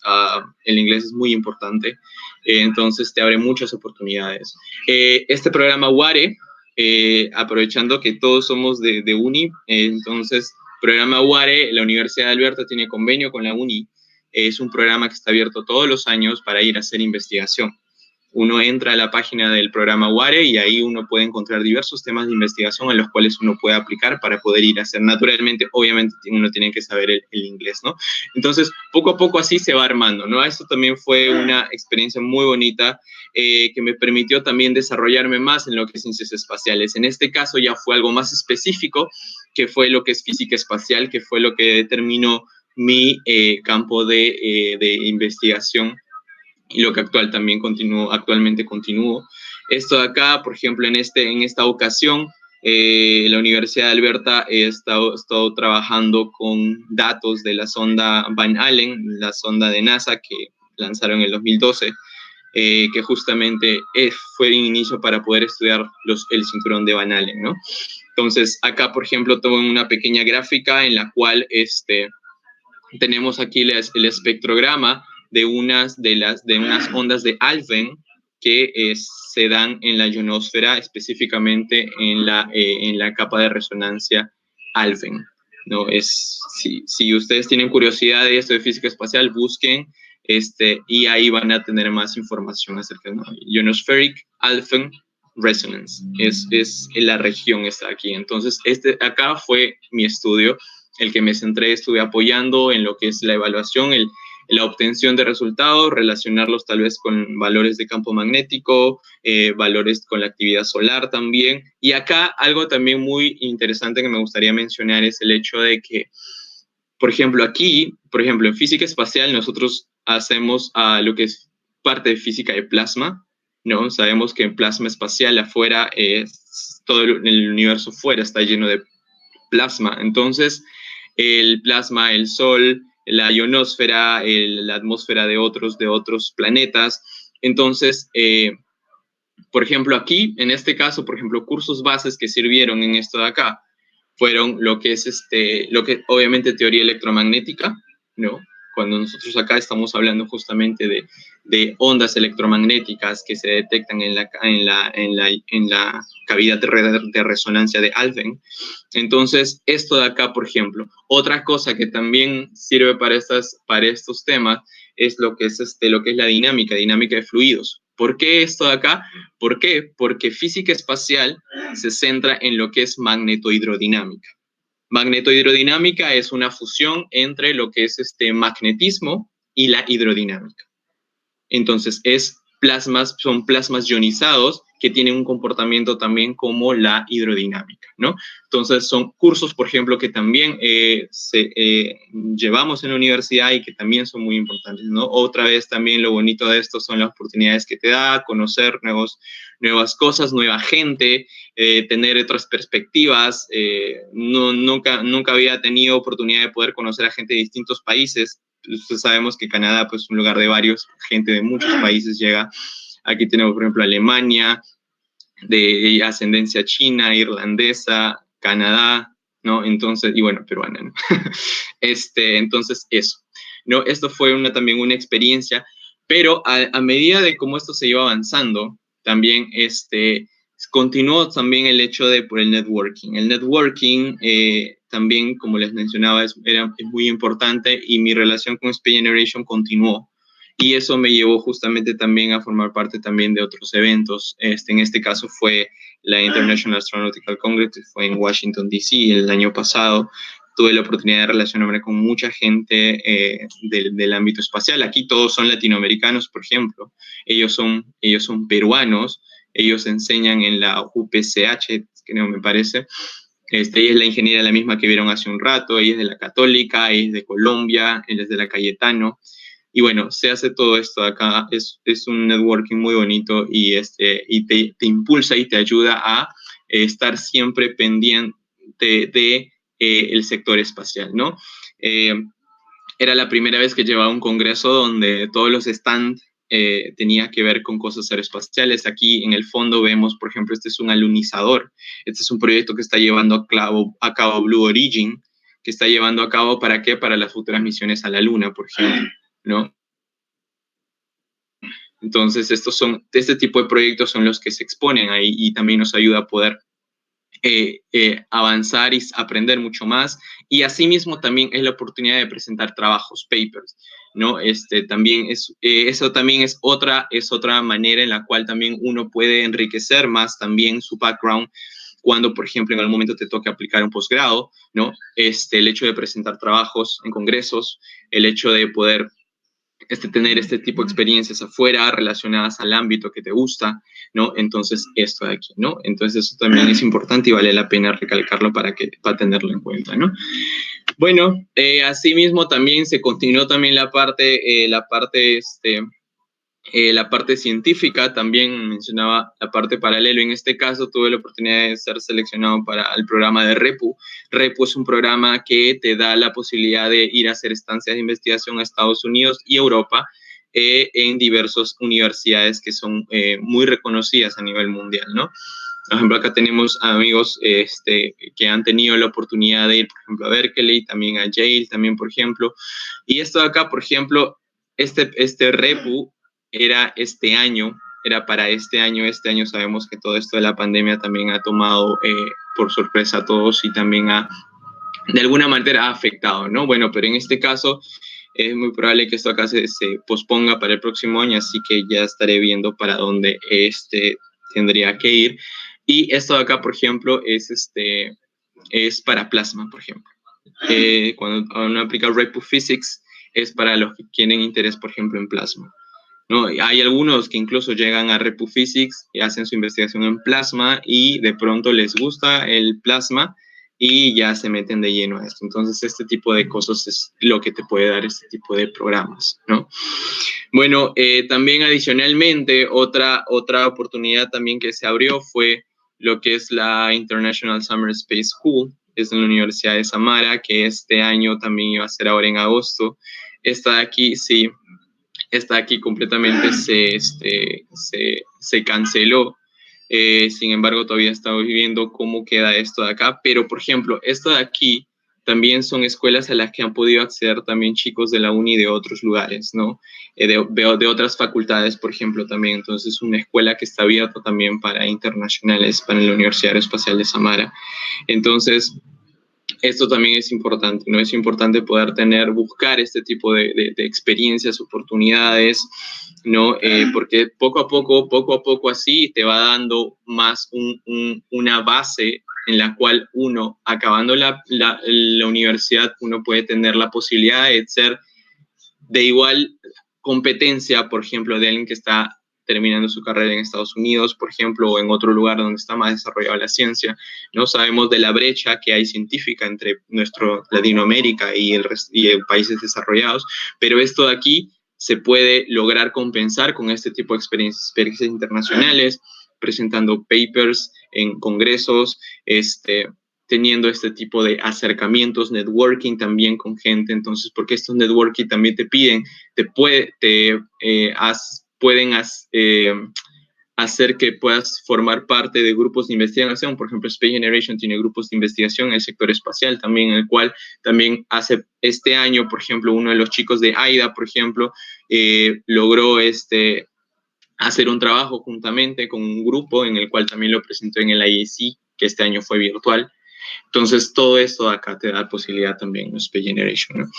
Bueno, después, ahora, digamos, este año también, gracias a todo este acercamiento que estuve con Space Generation Advisory Council, fui seleccionado como punto nacional de contacto para Space Generation Perú.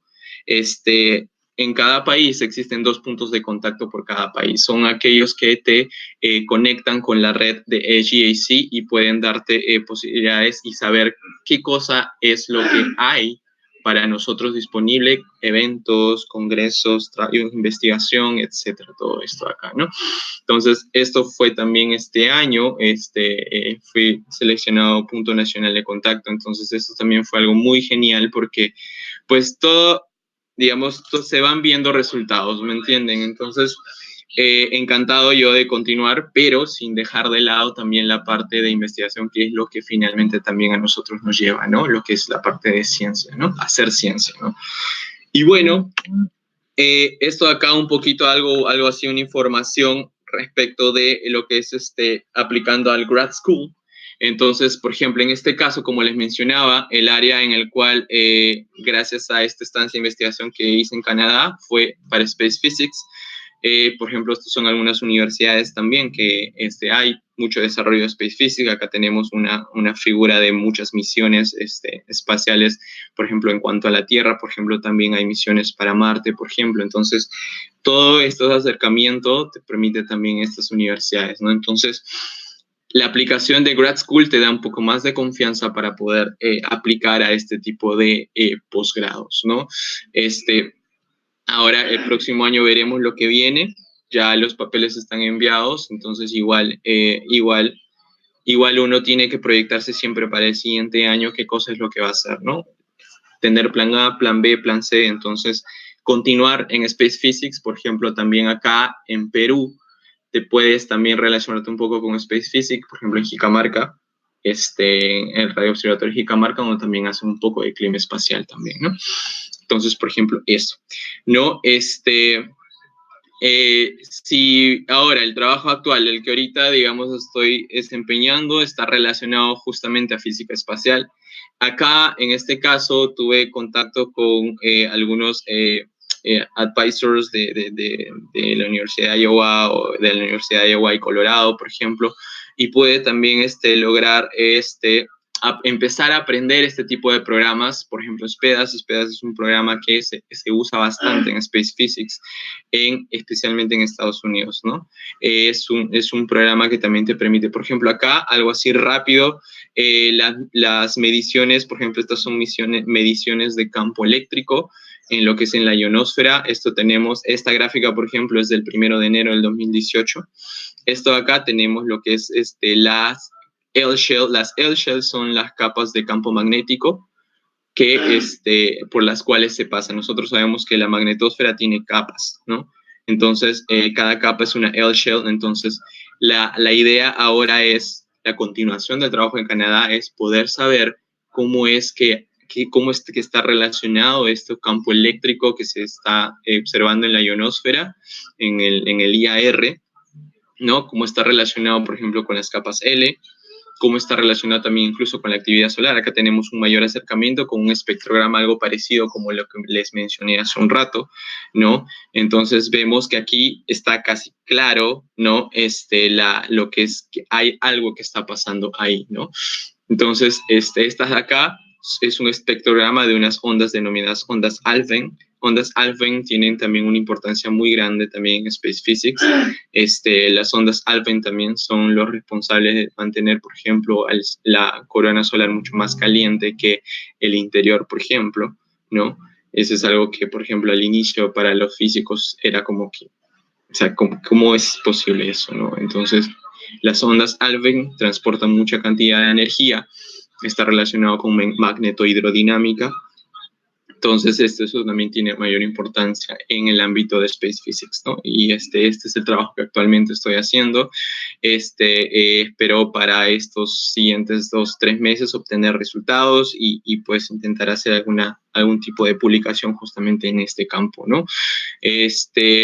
Bueno, ese es el trabajo que estoy actual, menos mal que el trabajo también aquí, todos los datos que obtuve en Canadá, pues obviamente los tengo en mi computadora y por acá estoy trabajando y seguiré trabajando también con mi advisor de Canadá, ¿no? Que está llevando a cabo este desarrollo, ¿no?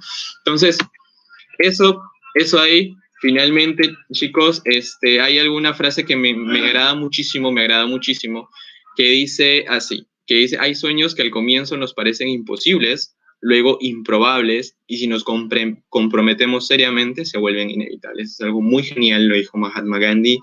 Y acá les dejo también el correo, en realidad encantado de poder apoyar en lo que pueda, de acuerdo a mis experiencias que pueda tener. Si en algo puedo apoyarles, encantado, me escriben solamente. Este es correo de Space Generation, que como punto nacional de contacto, como un punto nacional de contacto de Perú, cualquier duda respecto a Space Generation, aquí está el correo, y cualquier duda respecto a lo que es la académico y esto acá, pues mi correo personal. Entonces, pero eso tenía para presentarles, chicos, entonces no sé si hay alguna duda, encantado de poder responderles. Jorge, muchas gracias por tu presentación. De verdad, ver toda la experiencia nos da bastante ánimo para postular justamente alguno de ellos. Sabemos que tú harías la parte espacial, lo cual está genial. Pero me queda un poquito de duda. Si bien es cierto, comentaste mucho sobre los temas de los cursos que te ayudaron a comprender, pero ¿crees que exista o crees que se puede desarrollar una línea espacial netamente en ingeniería física? Oh, sí. Por supuesto que sí, por supuesto que sí. Y en realidad, por ejemplo, lo genial de la carrera de ingeniería física es que es bien amplio. Algo yo diría que podría ser como que un campo de especialidad de un ingeniero físico, por ejemplo, en el sector aeroespacial, por ejemplo, podría ser análisis térmico. Se necesita muchísimo en lo que es la industria de cohetería, análisis térmico. Yo creo que podría ser eso como que el área así específica del ingeniero físico. Sin embargo, dado el background que tenemos nosotros como cursos de física, tenemos la posibilidad de entrar a muchos campos, ¿no? Por ejemplo, la física espacial es otra de ellas. Todo esto de acá está dentro de ciencias espaciales.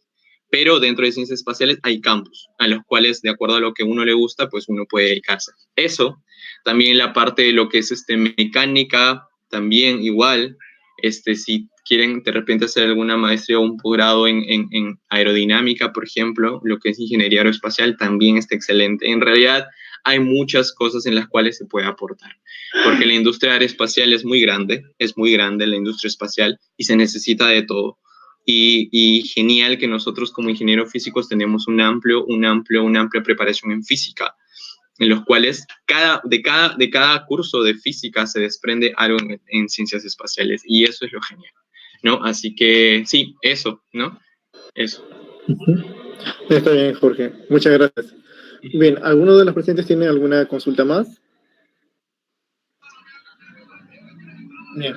En todo caso, ya no dije tu contacto, así que si alguien está interesado o algo, puede contactar a Jorge. Por lo visto no hay ningún problema y pueden hacerlo de lo más tranquilo posible. Jorge, nuevamente, muchas gracias. Ya, gracias a ustedes, chicos, también por escuchar. Gracias. Muy bien, continuando, se encuentra ahora Miguel Zacarías. Don, sí. Miguel, ¿qué tal? Muchachos, en el caso de Miguel es algo muy, muy interesante porque se va a un lado mucho más particular. Ahorita mismo van a saber a qué me refiero. Miguel, por favor, presenta. Sí.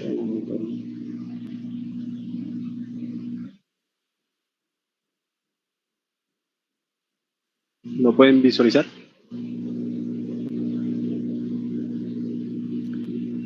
Sí, Miguel, ahora sí. Ya, ok. Bueno, voy a comentarles cómo nació todo, ¿no? Hace un año y medio más o menos aproximado, realicé una aventura que es un viaje en bicicleta de Lima hacia Cusco. Son más o menos 1000 kilómetros y nos demoró 10 días. Este viaje lo realicé con mi hermano, en el cual fue muy bonito porque te ganas experiencias inolvidables durante el viaje, ¿no?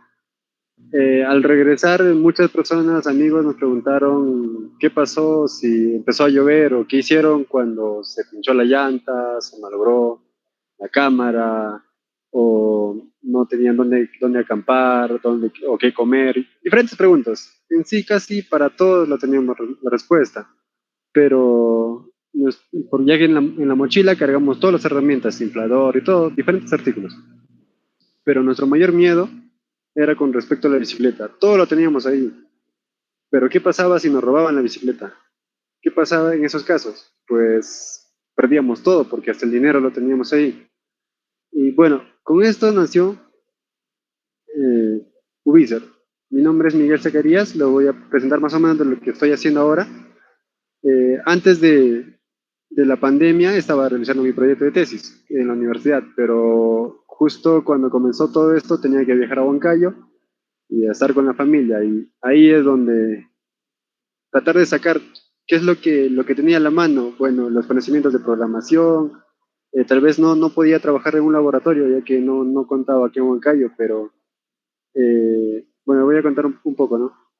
Los antecedentes, sabemos que en la coyuntura actual muchas personas han optado por una bicicleta, ya que la bicicleta brinda muchos beneficios, la parte de deporte, llegar más rápido al trabajo, por el tráfico en Lima, además que reduce la probabilidad de contagio del COVID. Según el diario Gestión, del 1% de limeños que usaban bicicleta antes, ahora utilizan el 4%, y al igual que las tiendas de Trek o Specialized, que son las más conocidas en Lima, su stock que lo han traído a las bicicletas en un día o en pocas horas se acabaron todas las bicicletas. A la par de todo esto, se nació una problemática, que es los robos. Según la Policía Nacional, 2.800 robos de bicicletas han sido eh, durante toda esta pandemia, o sea, casi 15 robos por día. Y bueno, yo con mi compañero Fernando Balvin, que es un egresado de Ingeniería Industrial de la San Marcos, hemos creado el proyecto Ubicer. ¿Qué es el proyecto Ubicer? Es una aplicación que nos permite ver en un mapa en tiempo real los puntos de parqueo seguro de bicicletas. Y también, como ven, los puntos celestes son los talleres de mantenimiento de bicicletas. En la aplicación puedes calificar, puedes ver el precio según tu comodidad, de $1 hasta $3 según el horario, según full day, el, el medio de pago, diferentes funciones de la aplicación. Y bueno, en la segunda versión en que estamos trabajando va a ser para brindar un rastreo de GPS en caso de robo. Las propuestas de valor que nosotros estamos brindando es seguridad, confianza, información al ciclista, y también vamos a impulsar el uso de transporte sostenible. Por ende, ganamos todos, gana la casa que quiere generar un ingreso extra para poder brindar su casa como un lugar de parqueo seguro, cualquier persona que se moviliza a través de bicicleta, y también no dañar el medio ambiente. Nuestro modelo de negocio, un poco para contarles, tres tipos de personas. Son los ciclistas, son las personas mayores de 18 años que se movilizan al trabajo, a diferentes o al supermercado en bicicleta. Los anfitriones son casas que quieren generar dinero extra por alquilar su casa y guardar una bicicleta, ¿no? Actualmente contamos con 60 casas anfitriones que nosotros le llamamos. Los stakeholders son la Municipalidad de Lima y algunos talleres que nos ayudan para parte de la publicidad. Bueno, la competencia que tenemos actualmente en nuestro negocio es los cicloparqueaderos, diferentes tipos, las cocheras, el de las municipalidades, cicloparqueaderos de RIMAC y los centros comerciales. Pero ninguno de ellos te brinda lo que te brinda Ubiser, que es la seguridad a toda la bicicleta, ya que no está en la calle, no está en contacto con muchas personas, está en una casa y es la seguridad que te brinda, ¿no? Parte de la carrera, pues nos está brindando, bueno, mi parte de mí, que me encargo de la parte de la programación, nos está brindando para generar la aplicación Ubiser. Y para la segunda versión, que es el par de GPS, pues vamos a usar el control y la parte electrónica. Eso sería todo, un poco breve lo que estaba haciendo durante esta pandemia. Pues yo soy egresado del 2019 y justo iba a empezar mi proyecto de tesis, pero este virus nos hizo cambiar un poco la mentalidad de muchas personas. Bien, muchas gracias. Les agradecería que le dieran like a la página. Ya somos 1000 seguidores, ya más o menos en 2 semanas va a salir la aplicación para que lo puedan descargar en la Play Store. Y gracias, eso sería todo. Gracias, Miguel, gracias. Si bien es cierto, como lo comentas, todo ese tema de la pandemia hizo que cambiemos mucho la mentalidad y busquemos algo más. Busquemos, pues, desarrollarnos justamente en algo quizá que ya nos apasiona netamente. Como cercano a ti, pues soy muy consciente de cuánto te apasiona ello, sinceramente. Y me resulta genial que hayas podido encontrar una pequeña startup que justamente ahora es pequeña, pero que estoy muy seguro que con los concursos y demás proyectos la vas a sacar mucho más adelante. En todo caso, cuéntanos un poco. Cuéntanos cómo... Ahora un momentito. Ahí está. Cuéntanos qué propuestas tienes. Me refiero a si las vas a llevar a alguna incubadora. ¿Tienes planeado algo más? Algo que vaya mucho más allá, no sé, expandirte quizá en todo Perú, o estás ahorita solamente operando en Huancayo. Bueno, en sí la aplicación, empezamos con un MVP, que es una página web que actualmente funciona. Eso lo desarrollamos en Lima. Ahí es donde se recopilan 60 anfitriones, 60 casas y 20 talleres. Y después vimos la necesidad que realmente es muy importante hacer la aplicación. Estuvimos desarrollando más o menos 2 meses atrás, empezamos. Y lo teníamos lista acá en 2 semanas, más o menos 2 semanas a 3 semanas. Primero vamos a comenzar en Lima, pero ya está la aplicación habilitada como para que funcione en 5 departamentos del Perú: Piura, Lima, Junín, bueno, que parte que yo me encuentro en Huancayo. Nada más que nada, allá en la parte de postular a alguna startup, sí postulamos a la Triple Alianza, que era la UNI, la San Marcos y la Agraria, y sí, fuimos preclasificados, pero en la segunda etapa, más que nada, solicitaban propuestas para la COVID, exactamente, netamente para la COVID. Exacto. Muy bien. Chicos, ¿alguno tiene alguna consulta, algo que preguntarle a Miguel respecto justamente a lo que ha venido desarrollando? Miguel, cuéntame algo respecto a qué curso principal o cuáles cursos han sido fundamentales para que tú puedas llegar a desarrollar esto. Parte de programación básica es netamente para hacer la aplicación, y luego para el parte de rastreo de GPS sería teoría de control y electrónica, que ya bueno, hay en la actualidad en el mercado hay muchos dispositivos de GPS, pero no tanto están orientados a la bicicleta, ya que por las dimensiones tiene que ser dentro del marco, y estamos evaluando en esa parte para implementarlo junto con la aplicación para una segunda versión. Genial, Miguel, genial. Todo esto me llega a dar a entender y a comprender de que estás buscando una innovación y llevar justamente todo esto a un siguiente nivel. Muchas gracias, Miguel. Muchas gracias por ello. Gracias por la atención.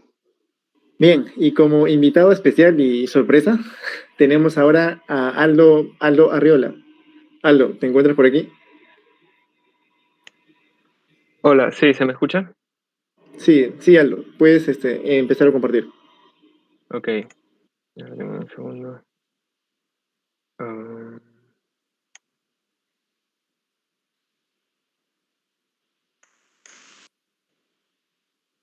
bien, ¿se ve? Sí, sí se ve, se ve. Ok, bueno, yo soy Aldo Arriola, egresado de la carrera de Ingeniería Física y como muchos aquí, debido a la pandemia, hemos visto nuestros trabajos de tesis plantados. En mi caso, yo estaba haciéndolo con Abel Gutarra, con el profesor Abel Gutarra, y mi trabajo se basaba principalmente en magnetismo. En principio es instrumentación y magnetismo, dado que yo estoy implementando un nuevo método de caracterización, que es el llamado FORC o First Order Reversal Curves, donde lo que se busca es ver las curvas, ver más allá de la histéresis común, que es la figura que se muestra en la izquierda, donde usualmente tenemos los campos de saturación, la magnetización remanente y la magnetización de saturación. Bueno, pese a lo simple que puede verse quizá esta curva, siempre ha dado demasiada información para la caracterización de materiales magnéticos. En el caso de las curvas reversibles de primer orden, que un ejemplo es el que se muestra en la derecha, tenemos distintas curvas que se han dado a distintos campos reversibles. No hemos completado un ciclo, sino no completamos los ciclos antes del campo de saturación de la izquierda, como se puede ver. Bien, sin entrar a mucho fundamento teórico, vamos a ver principalmente la parte experimental, ¿no? Que es quizá lo más llamativo.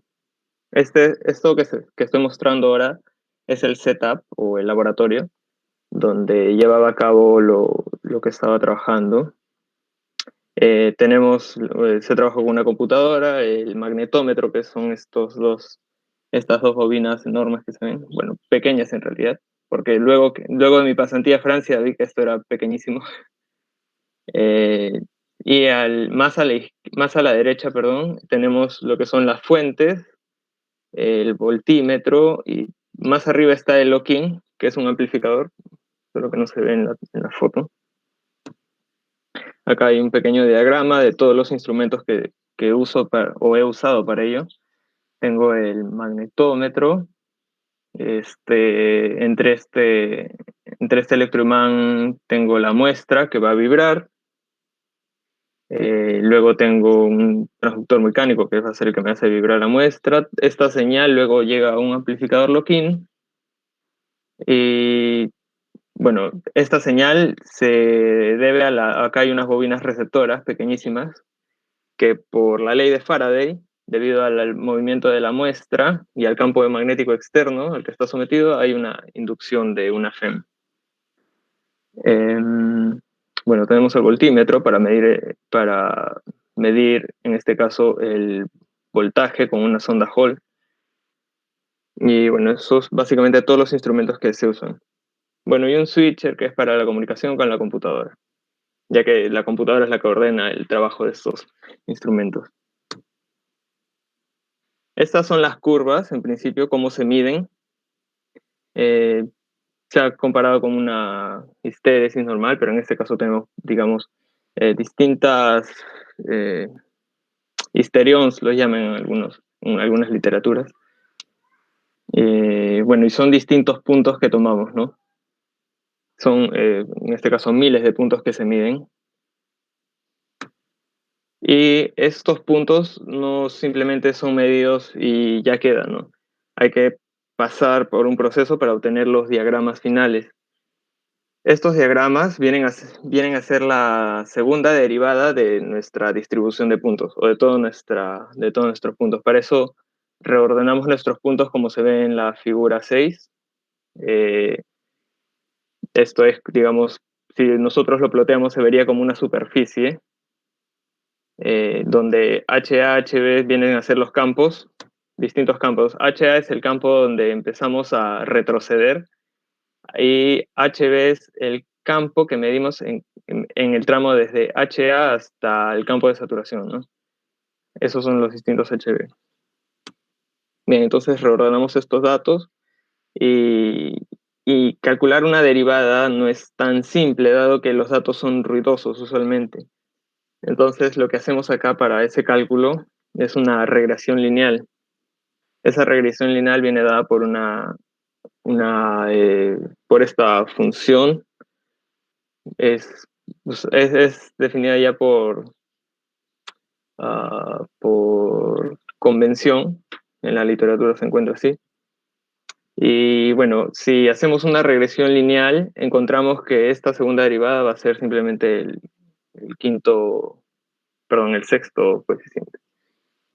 Y bueno, es así como calculamos esto, ¿no? Estoy dando una visión general de lo que aplico en mi tesis. Y bueno, o sea, como se han dado cuenta, aplico un poco de instrumentación, cálculo numérico, y para el análisis de datos ya viene la parte de ciencia de materiales. Estos son mis resultados hasta el día de hoy. No he podido tomar más por las cuestiones que ya sabemos. Y bueno, esta es la data que he podido medir. Bastante ruidosa, es cierto, pero a la hora del procesamiento de datos, lo que nos importa es tener un buen control sobre nuestros parámetros. Y haciendo lo que ya les dije anteriormente, las regresiones, obtenemos los diagramas. Y estos son los diagramas que finalmente van a ser analizados, donde podemos encontrar interacciones del campo, eh, comportamientos de monodominios, multidominios, magnéticos. Todo esto se analiza en campos de ciencia de materiales, en principio. Y si los comparo con mi referencia principal, ya que he analizado el, el material del disquete, que bueno, actualmente ya no se usa, pero es un material magnético muy con un buen campo coercitivo, lo cual me permite tener un buen gráfico, ¿no? Entonces, comparándolo, lo que veo es que los resultados se asemejan bastante, es visto de una manera bastante, a grosso modo. Y luego lo que nos importa acá son las interacciones que los podemos extraer de estas curvas, eh, digamos, que se asemejan a una campana de Gauss. Esas desviaciones estándar nos dan información de las interacciones, de los campos de switching o los campos coercitivos. Bueno, las aplicaciones se vienen a dar en dominios magnéticos, en interacciones en nanomateriales. Este método es bastante nuevo, así que las aplicaciones en nanomateriales no son tan abundantes como otros, pero están teniendo bastante relevancia en los últimos tiempos. Hay algunos papers que han salido últimamente donde usan este método o hacen simulaciones. También este método es utilizado en magnetismo ambiental debido a que te permite obtener información de los monodominios o multidominios. Y en el paleomagnetismo, donde es importante el estudio de la evolución del campo magnético de la Tierra. O sea, este método también se aplica para rocas y materiales semejantes. Luego, un adicional a la presentación, dado que me presentaron como que había hecho pasantía en Francia. Hice una pasantía en Francia, es cierto, en el Instituto Jean Lamour, donde el resultado de esa pasantía fue un paper en el cual contribuí con algunas mediciones de switching. El paper se basa en el estudio de nuevos materiales, pero en este caso es materiales que realizan un switching, o en este caso es ¿cómo podría definirlo? Un cambio de estado en cuestión de picosegundos. O sea, reaccionan a picosegundos, pulsos eléctricos de picosegundos. Entonces, acá hay unas imágenes que ilustran este experimento, donde, bueno, no son propiamente pulsos eléctricos, sino que son inducidos por luz con un photoswitch, por un pulso de láser, lo cual hace viable la generación de un pulso de una duración de picosegundos. y esto genera un switching que se ven luego con un análisis con un equipo Kerr. El equipo Kerr te permite tener una visión eh, micro, una visión bueno, para ser más preciso, una visión del estado de los dominios magnéticos. En particular, yo contribuí con la gráfica, no sé si se ve el cursor, pero está inferior, la gráfica D de la parte derecha. Este es un switching también, pero es un switching con pulsos grandes de corriente. Este paper es basado principalmente en spintrónica. La spintrónica lo que busca es el manejo de corrientes de spin, ya no propiamente portadores de carga, sino de spin, lo cual hace que el consumo de energía sea mucho menor en comparación con los actuales semiconductores. Y bueno, y busca también mayor rapidez, ¿no? Y esto todo con vista con proyección, digamos, en cuanto a cómputos, servidores. Y para eso es lo que buscan es generar películas delgadas o materiales con características de este tipo, ¿no? De bajo consumo y rápidas en cuanto a switching. Ya que el switching lo que es este cambio de estado, ¿no? De un estado menor a un estado mayor. Y lo cual luego en electrónica podría verse como un 0-1, ¿no? Luego, una de mis últimas actividades ha sido la colaboración, bueno, trabajar para el CONIDA en el desarrollo de una receptora BLF. Esto quiere decir que es básicamente un sistema de recepción de señales de baja frecuencia para el estudio de clima espacial. Baja frecuencia quiere decir entre el rango de 3 a 30 kilohertz. Entonces, la influencia solar y eh, bueno, distintos factores espaciales pueden alterar la capa de la ionosfera, principalmente la altura a la que ésta se encuentra en su capa más inferior, la capa D. Esto se ve reflejado en el comportamiento de estas señales, principalmente en el cambio de amplitud de la señal. Y bueno, esto ya es posteriormente utilizado para el análisis del clima ambiental, ¿no? Dado que ahorita es importante el clima ambiental para las telecomunicaciones principalmente, ya sea por satélites u otro medio.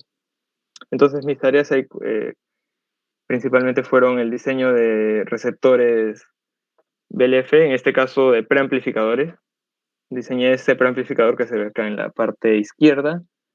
Eh, lo especial que tenía este preamplificador es su respuesta, que era plana. Las imágenes que se ven aquí no son del preamplificador, pero la respuesta es plana, cual quiere decir que la ganancia es constante en un ancho de banda determinado, ¿no? En este caso yo le había dado un ancho de banda de 10 a 100 kilohertz. Aquí se tiene que usar teoría de filtros y principalmente eso, electrónica analógica principalmente. Luego, bueno, se puso a medir, acá se ve la imagen de la estación que pusimos a medir. Es autónoma porque trabaja con un panel solar. La antena es esa vertical que se ve ahí. Y bueno, la data recolectada es bastante, la verdad, porque se la deja midiendo durante varios días. Acá en la imagen inferior muestro unas curvas de los cambios de amplitud en los meses de noviembre. Luego, para el mes de diciembre hice un espectrograma a la derecha, donde se ven las fluctuaciones de la amplitud para una señal de 19.6 kHz aproximadamente. Y todo esto sirve de análisis. Sirve para analizar y estudiar el clima ambiental. ¿Qué más? Y bueno, prácticamente ese es un poco de lo que he estado haciendo últimamente. No sé si hayan preguntas. Muy bien, Aldo. Muchas gracias. Muchachos, ¿qué tal? ¿Alguna consulta, alguna pregunta para Aldo? Aldo, en todo caso, yo tengo una. Mira, esa tarjeta que has hecho me parece genial. Desde aquí, bueno, se ve muy bien y por lo visto has tenido muy buenos resultados y mucho más aún si lo has hecho autónomo. Pero me queda la duda saber con qué has comparado para saber si tus resultados han sido pues precisos o certeros en todo caso. Ah, ya.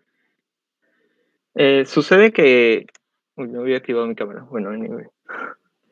Sucede que ya existen ya estaciones BLF para, para el estudio del clima ambiental, sino que son, por ejemplo, está la Subnet, que es como el antecedente de esta, es una red de receptoras y, y bueno, ya se han hecho anteriormente, entonces ya están funcionando continuamente, entonces con eso es que comparamos, ¿no? Por otro lado, a simple vista, viendo el comportamiento de una señal durante un día, tú puedes ver la variación de la amplitud en el día-noche, ¿no? Durante el día tienes una mayor amplitud y durante la noche una menor amplitud, por ejemplo, ¿no? Entonces eso ya te da una noción. Igual el proyecto no está concluido, ¿no? Porque hay cosas por mejorar. Por ejemplo, si te das cuenta, las curvas de amplitud son bastante ruidosas todavía. Habría que Ujú. afinarlo. Y bueno, falta todavía implementar una antena loop, porque ahorita estamos trabajando con una antena vertical que la antena vertical trabaja con el campo eléctrico de la señal y la antena loop trabajaría con el campo magnético. Entonces todavía hay cosas por mejorar, ¿no? Genial, Aldo. Entonces, en todo caso, estamos esperando por tu parte un próximo proyecto, justamente ello. Sí, sí, posiblemente. Y sustentar la tesis también. Acabar la tesis. Genial, Aldo, genial. Muchas gracias. Muchachos, ¿me permiten por favor que todos puedan encender sus cámaras?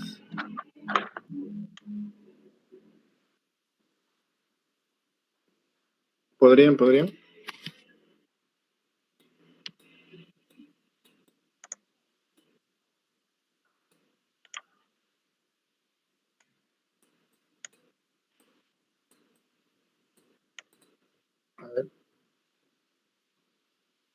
A ver, porque me está faltando alguno. Ahí está Miguel. Bueno, a ver, permítame un poquito más. Listo. Andrés, si puedes, sería genial. Muchachos, más bien en todo caso, agradecerles bastante el tiempo que están dando para poder estar aquí. Sé que muchos de los trabajos que ustedes hacen y muchas de sus experiencias va a inspirar a muchos alumnos para que puedan seguir campos similares a los suyos, o quién sabe, abrir sus propios campos, que justamente también es algo que nos interesa bastante, para que así la facultad y la carrera en sí misma se desarrolle mucho más. Por mi parte, les agradezco bastante todo esto. Eh, Sé que ustedes también están bueno, por iniciativa misma, ustedes han querido participar, lo cual también está genial. Eso demuestra bastante capacidad de ustedes para querer mostrar y dar a conocer lo que ya conocen. Así que sin más, muchas gracias a todos quienes nos están viendo. Los esperamos en las siguientes ponencias, en donde se vienen todas las líneas que han visto aquí y muchísimas más: geofísica, física de partículas, nuclear, van a haber muchísimas más. Pues no se las pierdan porque también se van a hablar bastante sobre becas y sobre posibles pasantías a las que ustedes puedan postular. Muy bien, muchísimas gracias, nos estamos viendo. Gracias. Chao. Nos vemos.